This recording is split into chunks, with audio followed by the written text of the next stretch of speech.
Gani bitong ako ang pag-vlog day. Sus,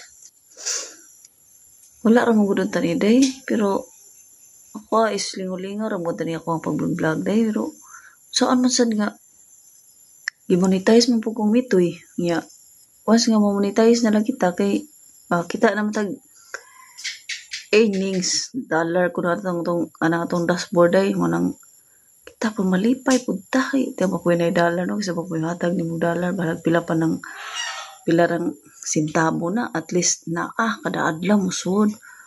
Oh, di ba? Magkugi na lang jud pud kay na-monetize naman pud gawas ka tong mga content creator diyan nga pa na-monetize no. Napangundang na mo. Uga pa mo na-monetize nga na ba? So, aras na nga na-monetize na ko. Asa ba mo kumundang? Bahala mo diha. Bas lang mo ng bas. Basta kaya kung padayon ko kaya na ko kita. Kaduha po nakasweldo na ko. Bahala ginagmay at least na ano. Kaysa wa. Oh, di ba?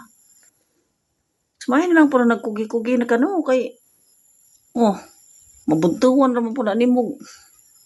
Musweldo nas mitoy ni mo abotog $25 o makakuha na kag $25 mo bayad man nas mitoy ko nimo. Basta PayPal lang po yung mong gamiton pag set up pero dili PayPal ato kas bangko na maghuwat og $100 ay pa ka masweldoan.